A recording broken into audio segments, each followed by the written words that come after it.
Welcome to the Deep Dive. Today we're looking at someone pretty fascinating, Peter Hurkos.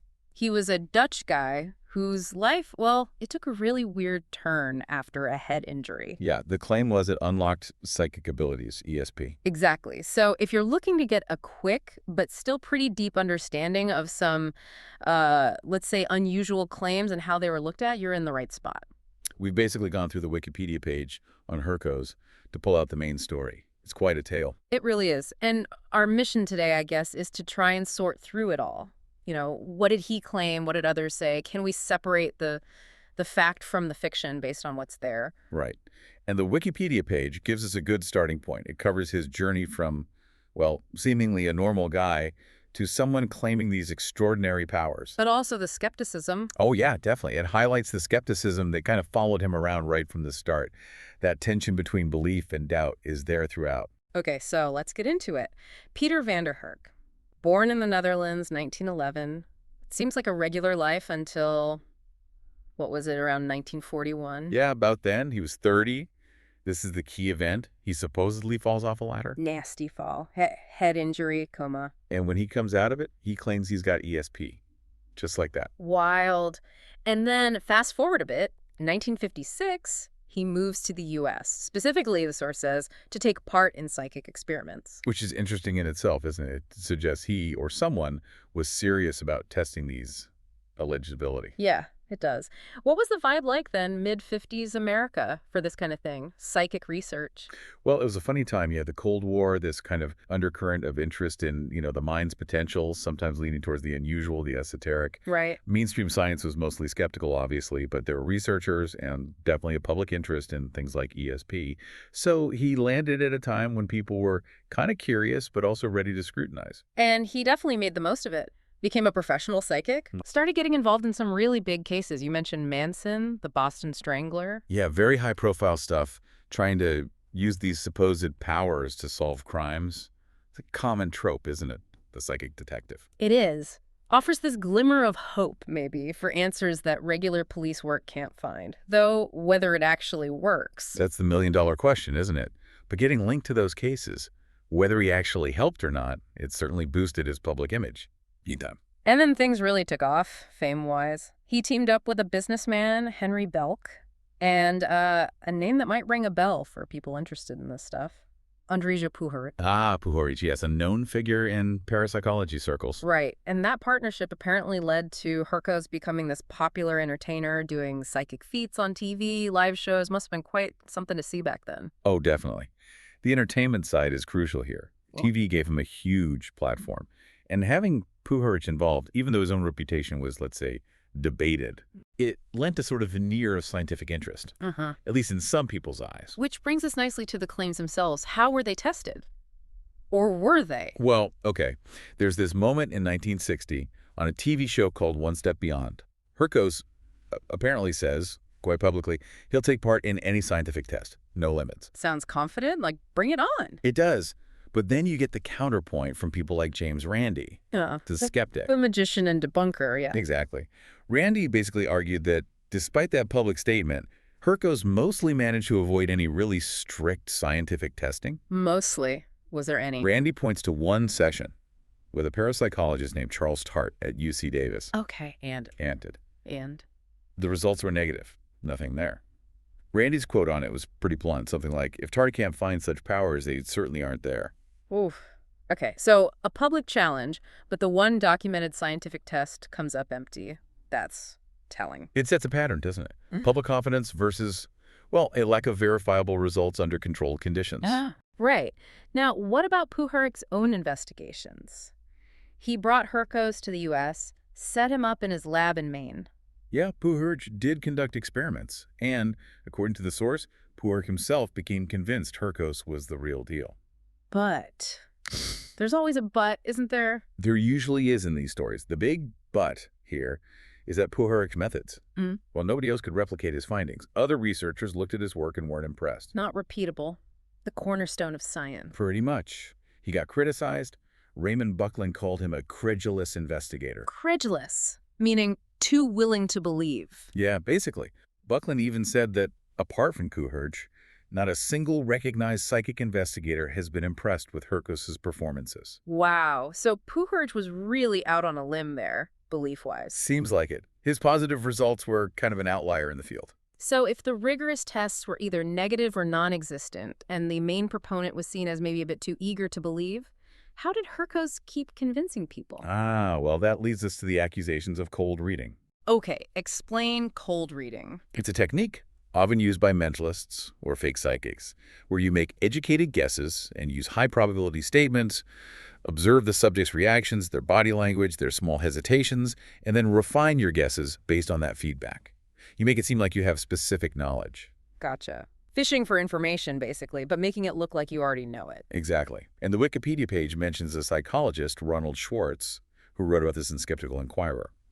He argued Hurkos was using these techniques. Is there an example? Yeah, they give a snippet of a supposed reading. It goes something like, Hurkos says, "I see an operation." The subject doesn't respond. Okay, a miss maybe? But Hurkos doesn't give up. He adds, "Long time ago." Subject says, "No, we have been lucky." Still no hit. So now what? He gets a bit forceful, apparently. Think, when you were a little girl, I see worried parents and doctor and scurrying about. Yeah. Still no definite confirmation. Vague images. Right. Then Hurkos confidently just repeats, "Long time ago." And the subject, maybe worn down or confused, says something like, "I cannot remember for certain. Maybe you're right, I'm not sure." So he turns uncertainty into a possible hit. Clever, in a way. Very. It shows how you can guide someone, use confidence, vagueness, put the burden of memory on them. Yeah. Classic cold reading stuff. And Randi broke this down too, right? The specific tricks. Yeah, Randi, being a magician, knew these techniques inside out. Oh. He pointed out, starting with common things like surgery, lots of people have had some kind of operation. High probability guesses. Exactly. Yeah. Using vague terms like "long time ago," sounding super confident even when you're guessing.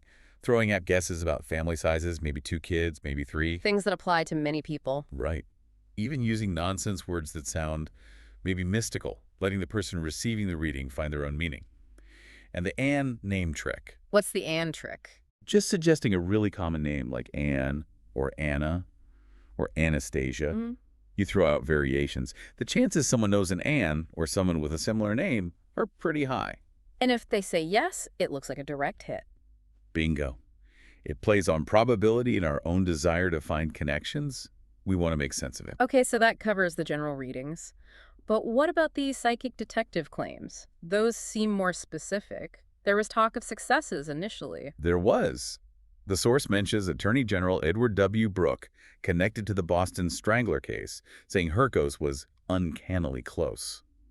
That sounds impressive. It does, a validation from someone in authority. But then, you look at what the actual detectives on the cases said, and it's a very different story. Oh. Often they'd say Hurkos gave them nothing they didn't already know, nothing unique. Sometimes they even said he wasn't involved at all, despite reports. So the public perception, maybe fueled by comments like Brooks, didn't match the reality on the ground. Seems that way. A big gap between the hype and the investigative facts. And the Stone of Scone incident. That's a famous story. Hurkos claimed he helped find it. He did. Claimed he led authorities to it after it was stolen from Westminster Abbey. Oh. But the Home Secretary at the time, Shooter Eade, came out with a statement that just flatly denied it. Said Hurkos was just one of many people allowed near the Abbey, wasn't invited by police, didn't get expenses paid. And the key part. And, quoting Eade, Hurkos did not obtain any result whatsoever. Can't get much clearer than that. No, that's a pretty definitive shutdown. Again, claim versus official record. Exactly. It's a pattern. A really good example of how a story can take hold without solid backing. Then there were some of his other beliefs, like Hitler being alive in Argentina. Yeah, claims like that. I mean, they grab headlines maybe, but they really don't help your credibility when they fly in the face of established facts. Right. Makes you wonder about the judgment involved. And it wasn't just questionable claims. He actually got into trouble with the law, didn't he? He did. 1964, convicted and fined for impersonating a federal agent. Seriously? Apparently, to try and dig up information about a case. Information he could then, presumably, pass off as being psychically obtained. Wow. Okay, that moves beyond just making iffy claims. That's actual documented deception. That's a pretty big red flag, isn't it? Really undermines the whole idea that his abilities were purely psychic. If you have the power, why fake being an agent to get info? Good point. The source also mentions inconsistencies in another case. John Norman Collins, different hair colors for the killer. Yeah, describing the killer with, say, dark hair one time, light hair another time. It's vague enough that something might stick later, but it's not exactly precise information. Hedging his bets. Kind of looks that way. Yeah. And the Manson case involvement, too. Besides claiming he identified Manson, which happened through other means, Right. he apparently made inaccurate guesses about weird rituals at the Tate house. Something called guna guna. Doesn't match what we know about the Manson family. So more inaccuracies stacking up. It seems so. Ah. Which leads to the skeptics. You mentioned Randi, but others weighed in too. Milburn Christopher, another magician. He documented errors Hurkos made. Yeah, kept track of the misses, not just the supposed hits. Yeah. And then authors like Arthur Lyons and Marcella Trucy, they investigated these kinds of claims. Yeah. They apparently called Hurkos' cases pure bunk. Pure bunk, doesn't mince words. No. That's a pretty damning assessment from people who looked closely at the evidence or lack thereof. It really contrasts sharply with the public image Hurkos had. Which is the crazy part. Despite all this skepticism, the debunking, the legal trouble, he stayed famous. Really famous, it seemed. He did. It's quite remarkable. TV specials in Japan, apparently a massive 6-hour, 2-part thing. 6 hours, wow. Appeared on Johnny Carson 3 times. That was huge back then. The Tonight Show, yeah, massive audience. And he was the subject of that show one step beyond twice. So constant media presence, even with all the questions swirling. How do you explain that? Why did the fame continue despite, well, everything we've just discussed? That's the really interesting puzzle, isn't it? I think maybe a few things are going on. One is just people like these stories. The idea of psychic powers, hidden abilities, it's fascinating. Sure, the paranormal is always popular. And Hurkos himself must have been charismatic. Yeah. A good performer. You don't get on Carson 3 times if you're boring. True. So the power of TV, a compelling personality, and maybe people just weren't hearing the skeptical side as loudly. Or maybe they chose not to listen. It's hard to say for sure. He even popped up in other bits of pop culture, a book called Stranger Than Science, a comic book. A Boris Karloff comic, yeah. And Stephen King mentions him in The Dead Zone, which is interesting because that novel is about psychic powers after a head injury. Right. And the way King mentions him, it kind of leaves the door open, doesn't it? Like maybe there was something there. Even in fiction, the ambiguity persists. It really does. So wrapping this up, Peter Hurkos. It's a really complicated story, isn't it? Definitely. You've got this dramatic origin story, the fall, the coma, the supposed powers. That's compelling stuff. Catches the imagination. And he played on a big stage, crime investigations, Hollywood, TV. But then you have this constant drumbeat of skepticism. The failed tests, the cold reading accusations, the outright debunking by officials, the legal issues. It's such a contrast. The public fascination versus the critical examination. That contrast is maybe the key takeaway. It shows how powerful a good story and a confident delivery can be, even when the evidence is shaky or points the other way. Yeah. It tells us something about belief itself. Yeah. And for you listening, if you wanted a quick handle on this weird corner of history, hopefully this deep dive gives you that condensed view, a real case study in psychic claims and how they get evaluated, or sometimes not evaluated enough. The aha moment, maybe, is seeing how those cold reading techniques work. Understanding that can help you analyze other extraordinary claims you might come across.